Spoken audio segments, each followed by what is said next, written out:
Hey everybody, Frank here.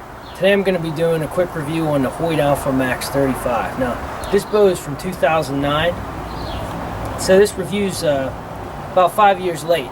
But I got this bow probably about 4 years ago in 2010, and I don't plan on getting rid of it anytime soon. The bow's very forgiving. It's fast for being 5 years old. It's blacked out. I have some nice accessories on here, and it really shoots good for me. There are some new bows that I've looked at, thinking about getting, but for the most part, nothing's that significantly different than what this bow has to offer. So anyhow, just to give you some quick specs on the bow, this bow is 35 inches from axle to axle. It's got parallel limbs, an Ultra Tech high carbon fiber riser.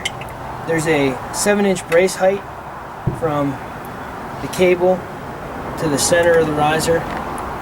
I have a flashpoint 4-pin sight on here. This thing lights up really good. You can see it's purple now in the daylight. It absorbs sunlight and transmits that down into the optics. There's a little level on here too if you're into that kind of thing.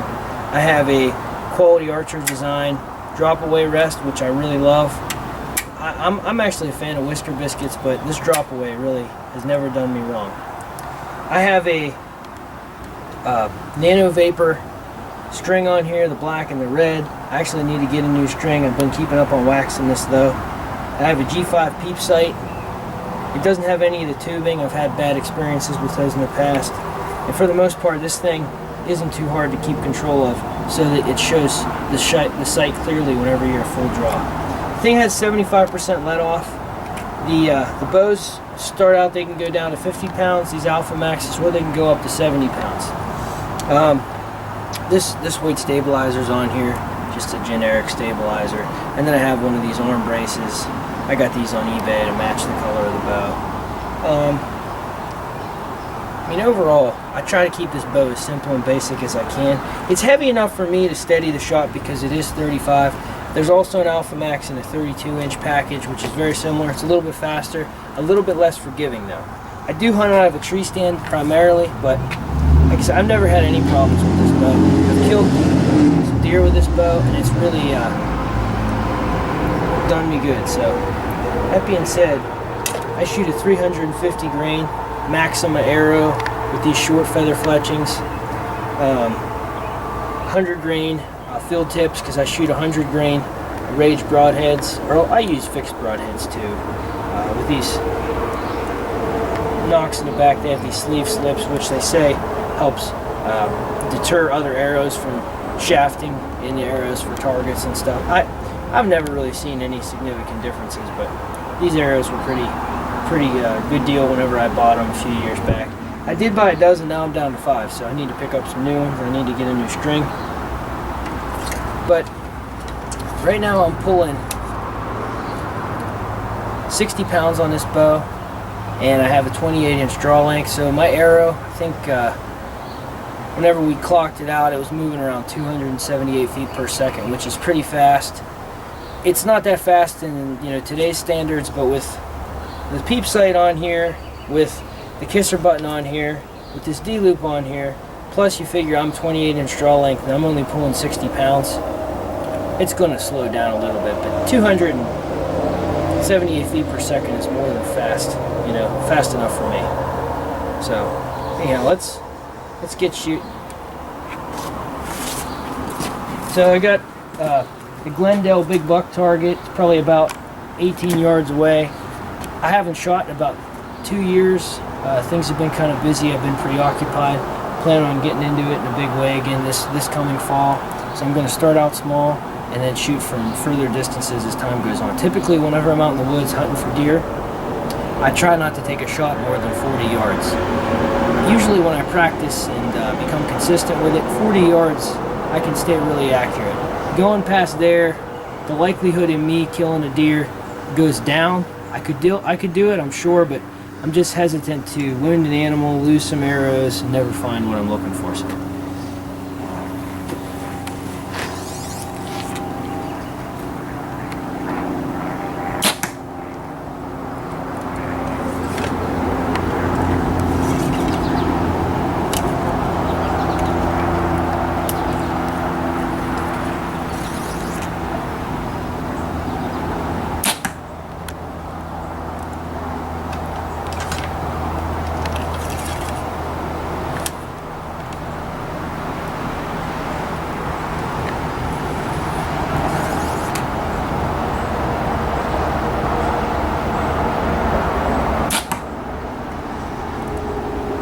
One of my favorite things about this bow is the fact that once you get it back, it has 75% let off, and that wall that you hit really makes it a calm hold when you're at full draw. I could stay like this for days. Now I'm not gonna, but I could. See this bow shoot a little bit high and to the right. Again, some of this could be me just because it's been so long since I've shot.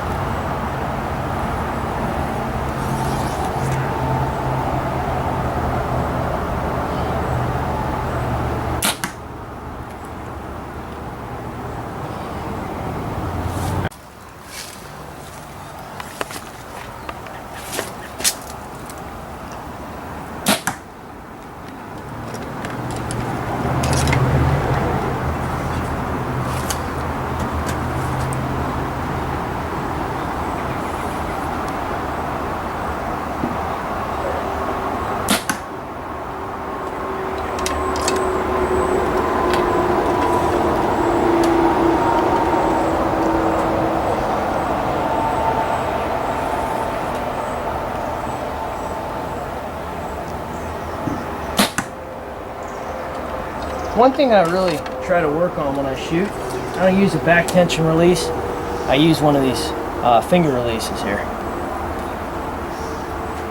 I try not to punch the trigger or pull the trigger like they say. I try to just kind of gently pull my hand back and let the fingers run past the trigger.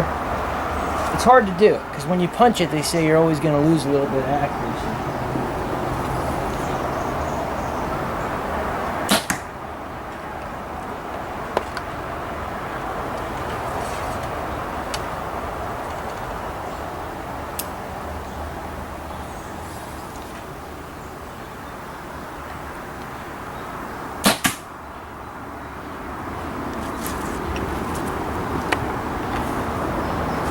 See that last one? That was actually bad because I think I hit another arrow somewhere.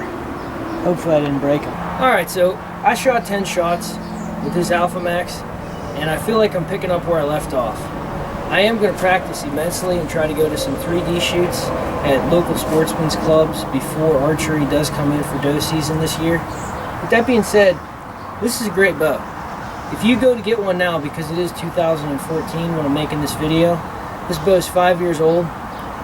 I'm not sure if Hoyt still manufactures bows this old, brand new, but I can tell you this, if you have to buy one on Amazon or Craigslist or eBay or things of that sort, you could probably pick up one of these bare for $400, maybe $450, and that's a steal, because this bow is all around forgiving, it's quiet, it's light, and it's just very versatile.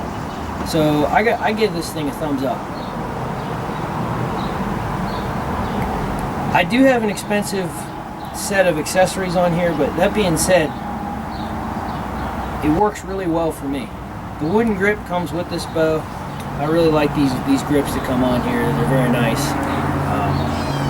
I like the blacked out look. It's neat.